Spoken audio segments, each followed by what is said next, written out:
pinagalingan ng bugtong galing sa Birak at Tanduanes. Yun dahil nung panahon ng Kastila, lumaban yung mga kamag-anak natin sa Kastila, yung na wanted sila, yung mga De Los Santos. Kaya pumunta sa ginawa nila bugtong sa nanay nila, apelyido, para hindi sila makilala. Ayun, di kamag-anak tayo, may mga lahi ng bugtong. Yung Adriatico, ang nanay nila bugtong. Bago yung na Labida, bugtong. Sa Labisares, dalawa yun. Sa Labisares. Ang iba naman, mayroon isa sa Kinapundan. Ano yan? Dolores, Northern Samar? Eastern Samar? Oo, Eastern Samar yun. Sa Kinapundan.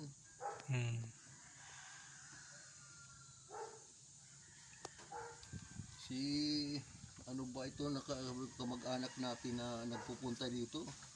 Kalimutan ko lang ang pangalan na lahi na anak ni Mamay Tibay. Doon sa yung babae naman. Kaya mahirap talaga pag babae, kasi hindi na susundan yung yung apelyido. Pag nakapag-asawa na sila, iba na. Iba na yung sa Kinapundan. Basta alalo ko ang nanay niya, Tibay. Kamag-anak yata ng kapatid yata ng apo na yung yan lulo nyo. Lulo ko pala yun.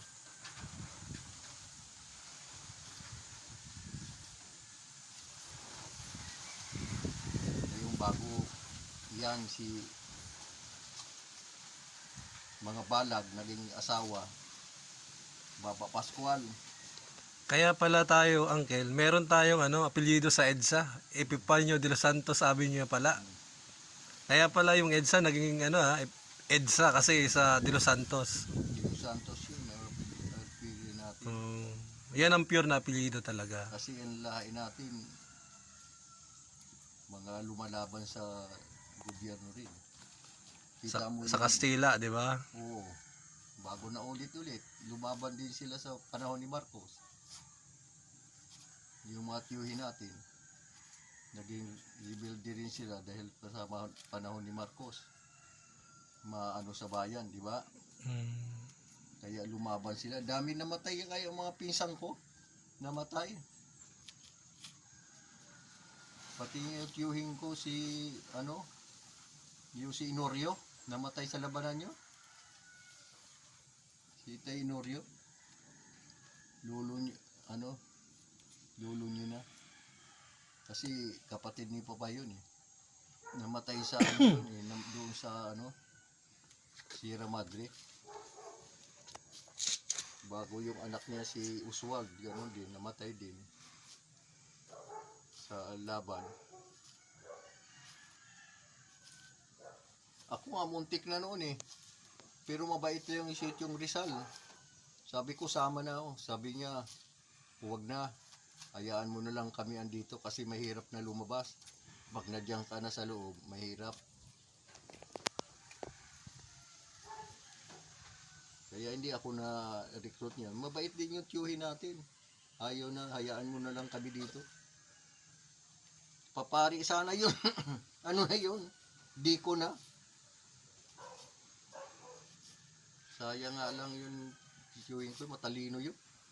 Bilib ako sa tiyuhin na lulo mo yun. Talino. Kaya nga pinaaral ng yung pari yun, nagpaaral sa kanya. Pari.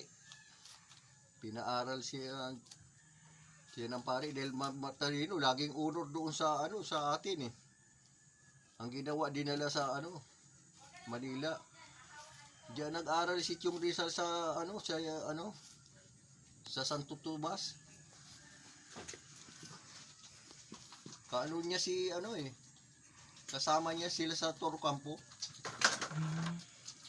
alam mo si sa Toro Campo, Mm.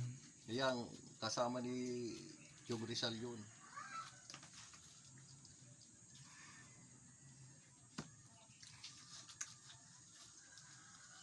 Sila ano doon, sila Martires. Alam mo si Martires doon sa Samar? Mm. Yun. Ano rin, rebelde din yun. Pero mahinaya nga ako sa tuwing ko niya yun. Talino sana yun. Kaya lang, hindi nagtagal ang buhay. Nahuli lang yun eh. Kawawa ngayon, nahuli. Mm. Nung namatay yung lula namin, nanay niya. Yun, nahuli sa pinahirapan siya. Ninudnod siya sa Alam mo kung saan siya sinungudngod Mm. nung mahuli?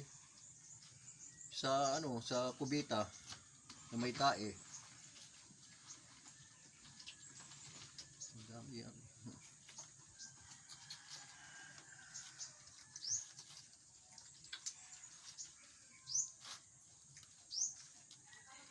Kaya lang tayo talaga bugtong eh. Hirap lang tayo eh. Alam mo, malaki yung lupa natin doon, yung igagaw din ng kamag-anak natin, kinamkam. Kaya lang, yung mga lulo ko, si Papay, lulo mo, hindi marunong sumulat. Lupa ni sana,